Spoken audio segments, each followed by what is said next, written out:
મોટા મોટા શેઠ પણ સીએ ની સલાહ લે છે કે પૈસા ક્યાં રોકવા.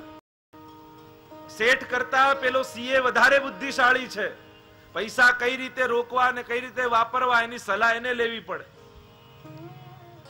તો બુદ્ધિથી સુખ આવતું હોત તો ઘણા એવા બુદ્ધિવાળા વ્યક્તિ મેં જોયા છે જે જીવનભર દુખી રહ્યા છે. તો ન સુખ મહેનતથી આવે છે, ન સુખ બુદ્ધિથી આવે છે, સુખ આવે છે પુણ્યથી. તમે સુખી છો તો એનું પ્રમાણ છે કે તમે પુણ્ય કરીને આવેલા છો.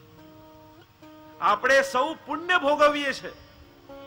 જો મહેનતથી આવતું હોય તો મહેનત તો રોડ પર કામ કરનાર કેટલી મહેનત કરે છે. પેલા ઓફિસમાં બેસેલા તો ખાલી સાઇન કરે, કોન્ટ્રાક્ટ લે રોડ બનાવવાનો, પણ રોડ બનાવનાર વધારે મહેનત કરે છે, પણ એ સુખી નથી થતું. જીવનમાં સુખ આવે એટલે હું તો ઘણી વાર કહું કે સુખ આવે તો એટલું દુઃખ પણ મનમાં રાખજો કે મારું એક પુણ્ય ગયું. જીવનમાં જ્યારે સુખ આવ્યું તો એટલું દુઃખ મનમાં રાખજો કે એક પુણ્ય ગયું, અને જીવનમાં દુઃખ આવે તો એટલા રાજી પણ થજો કે ચલો મારું એક પાપ ભોગવાઈ ગયું. દુઃખ આવે ને જીવનમાં ત્યારે એટલો વિચાર મનમાં કરો ચલો એક પાપ ગયું. તો સુખ આવે છે પુણ્યથી. સુખ જોઈતું હોય તો પુણ્ય કરો. જેટલું પુણ્ય કરશો ઠાકોરજી ક્યારેય કોઈનું રાખતા નથી, પાછું આપી દે છે.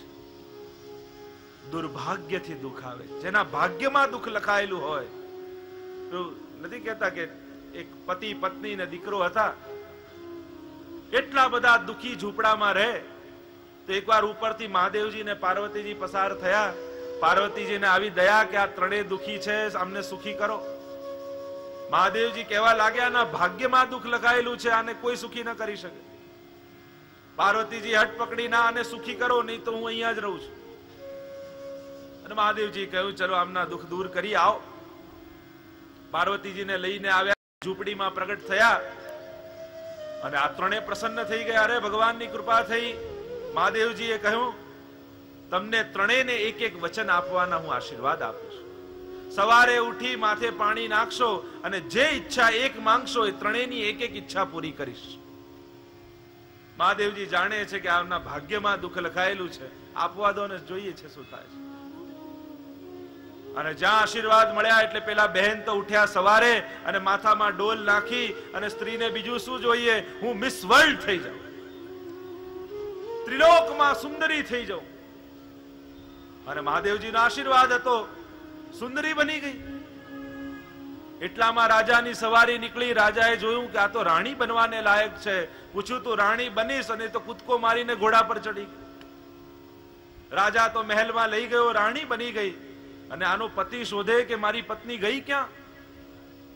શોધતો શોધતો એમ થયું લાવ રાજાને ફરિયાદ કરું. રાજા પાસે આવ્યો તો જુએ તો બાજુમાં બેઠી છે. રાજાને કહેવા લાગ્યો આ તો મારી રાણી છે. રાજાએ પૂછ્યું આ તારો પતિ છે? કે ના, હું તો ઓળખતી નથી. અને આ પતિને આવ્યો ક્રોધ કે આ મને ભૂલી ગઈ. હજી મારી પાસે પણ એક વચન છે. ઘરે ગયો, માથે ડોલ નાખી પાણીની અને કહ્યું કે મારી પત્ની બકરી બની જાય. અને ત્યાં બેઠી બેઠી બકરી બની ગઈ. રાજાએ કાઢી, ફરતી ફરતી આવી પાછા ઘરમાં. અને એનો દીકરો રડે કે અરે મારી માં બકરી બની ગઈ, માં વગર હું કેમ રહું. પછી યાદ આવ્યું મારી પાસે પણ એક વચન છે. દીકરાએ માથામાં પાણી નાખ્યું ને કહ્યું મારી માં જેવી હતી એવી પાછી બની જાય. પાછી એવી થઈ ગઈ. ત્રણેયના વચનો પણ વપરાઈ ગયા અને હતા ત્યાંના ત્યાં. જેના ભાગ્યમાં દુઃખ લખાયેલું હોય એને તમે ગમે તેટલા સુખી કરવાની કોશિશ કરો, એ સુખી ન થાય. દુર્ભાગ્યથી દુઃખ આવે અને દુશ્ચરિત્રથી દુઃખ આવે. 7 દ્વાર છે દુઃખના. આગળ કથા કહેતા સૃષ્ટિ સર્જનનો ઇતિહાસ પૂછ્યો છે વિદુરજી. આ સૃષ્ટિનું સર્જન કઈ રીતે થાય છે? અને સૃષ્ટિ સર્જનનું વર્ણન કરતા મૈત્રેયજી કહેવા લાગ્યા કે ક્ષીરસાગરમાં ભગવાન પડેલા છે.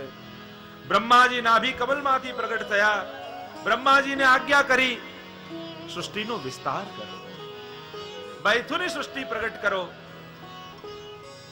બ્રહ્માજીએ કહ્યું સૃષ્ટિનો વિસ્તાર તો કરો, પણ પૃથ્વી તો રસાતલમાં હિરણ્યાક્ષ લઈ ગયો છે. પહેલા પૃથ્વીને બ્રહ્માંડમાં પ્રસ્થાપિત કરો, પછી હું સૃષ્ટિનો વિસ્તાર કરું. હિરણ્યાક્ષ પૃથ્વીને લઈ ગયો રસાતલમાં. ભગવાને બોલીએ વરાહ ભગવાન કી જય, વરાહ ભગવાન કી જય. વરાહનું સ્વરૂપ ધારણ કરી ભગવાન ગયા રસાતલમાં. હિરણ્યાક્ષ જોડે ભયંકર યુદ્ધ થયું છે. નાસિકામાંથી પ્રગટ થયા છે વરાહ ભગવાન. એટલે આજે પણ જુઓ સુકરને તમે જુઓ, વરાહને. વરાહ એટલે સુકર. ભૂમિ પર સૂંઘતો સૂંઘતો ચાલશે, કારણ કે ભૂમિના ઉત્થાન માટે વરાહ ગયા છે. અને ભૂમિને સૂંઘતા સૂંઘતા વરાહ ભગવાન પહોંચ્યા હિરણ્યાક્ષ પાસે. ભયંકર યુદ્ધ થયું અને નાસિકાનો ગુણ ગંધ છે, અને ગંધ લેતા લેતા ગયા. હિરણ્યાક્ષનો વધ કર્યો. પૃથ્વીને રસાતલમાંથી બહાર કાઢી બ્રહ્માંડમાં પ્રસ્થાપિત કરી. અને શુકર રૂપ ભગવાને પોતાનું શરીર હલાવ્યું. જો શુકરને તમે જોજો, પાણીમાંથી બહાર આવશે તો પોતાનું શરીર હલાવશે, ઝાટકશે. અને વરાહ ભગવાને પણ જ્યારે પોતાનું શરીર હલાવ્યું તો એમના કેશ ભૂતલ પર પડ્યા, જેમાંથી દાભ બન્યું. આજે પણ ગ્રહણ હોય ત્યારે દર્ભ મૂકવામાં આવે, દાભ મૂકવામાં આવે. એ પવિત્ર ગણાય છે, કારણ એ વરાહ નારાયણના કેશ છે. બ્રહ્માંડમાં પ્રસ્થાપિત કરી ભૂમિને, અને મનુ અને સતરૂપાનું પ્રાગટ્ય કરવામાં આવ્યું. આ સૌથી પહેલા દંપતી છે. જેમ આદમ અને ઈવ ક્રિશ્ચિયાનિટીમાં માનવામાં આવે કે પ્રથમ દંપતી છે લોકો, એમ ભાગવત અનુસાર મનુ અને સતરૂપા આ વિશ્વના પ્રથમ દંપતી છે. સૃષ્ટિનો વિસ્તાર કરવાનું કહ્યું. 2 પુત્ર અને 3 પુત્રી થઈ. આકુતિ, દેવહૂતિ ને પ્રસૂતિ આ 3 કન્યા થઈ. ઉત્તાનપાદ અને પ્રિયવત આ 2 પુત્ર થયા. દેવહૂતિના વિવાહ કરદમજી સાથે કરવા માટે મનુ અને સતરૂપા કરદમજી પાસે ગયા. પરીક્ષા કરી છે કે આ યોગ્ય કન્યા છે કે નહીં. 3 આસન પાથર્યા કરદમજીએ. મનુ અને સતરૂપા તો આસનમાં બેઠા, પણ દેવહૂતિ વિચાર કરવા લાગ્યા, જો હું આસન પર બેસું તો મેં પતિ પાસે સેવા કરી કહેવાય, અને ન બેસું તો પતિની આજ્ઞાનું ઉલ્લંઘન કર્યું કહેવાય. શું કરવું? અને વિચાર કરી દેવહૂતિએ હાથ તો આસન ઉપર રાખ્યો અને નીચે બેઠા. અને આમને મનમાં વિશ્વાસ બેસી ગયો કે આ સાચા અર્થમાં ધર્મ પત્ની છે. વિવાહ થયા છે. વચન લીધું હતું કે મારે પુત્રનો જન્મ થશે તો હું સંન્યાસ લઈ લઈશ. જ્યાં વિવાહ થયા ને તો તપ કરવા માટે બિરાજી ગયા. દેવહૂતિએ બહુ સેવા કરી છે પતિ. અને એક દિવસ વિચાર થયો કરદમજીને, અરે મેં ક્યારે મારી પત્ની સામે જોયું નથી. દિવ્ય વિમાન તૈયાર કર્યો, વિહાર કર્યા છે. 9 કન્યાઓ થઈ છે. અને છેલ્લે 10મા બોલીએ કપિલ નારાયણ ભગવાન કી જય, કપિલ નારાયણ ભગવાન કી જય. કપિલ નારાયણનું પ્રાગટ્ય થયું. આ સાંખ્ય શાસ્ત્રના ઉપદેશક છે. માને થયું કે આ અવતાર તો મારા પર કૃપા કરવા માટે થયો છે. કપિલ નારાયણ બિરાજ્યા છે. માં આવી છે એમની પાસે, ચરણોમાં વંદન કરવા લાગી. આપ તો મારા પર કૃપા કરવા માટે પ્રગટ થયા છે. પુત્ર તરીકે ન જોયા, ગુરુ તરીકે જોયા. બિંદુ સરોવર છે. આજે પણ માતૃશ્રાદ્ધ સિદ્ધપુરમાં થાય છે. આ સિદ્ધપુર સ્થાન છે. બહુ સુંદર પ્રશ્નો માતાએ કપિલ નારાયણને કર્યા. અને પ્રશ્ન કરતા દેવહૂતિજી બોલ્યા, સાધુના લક્ષણ કયા?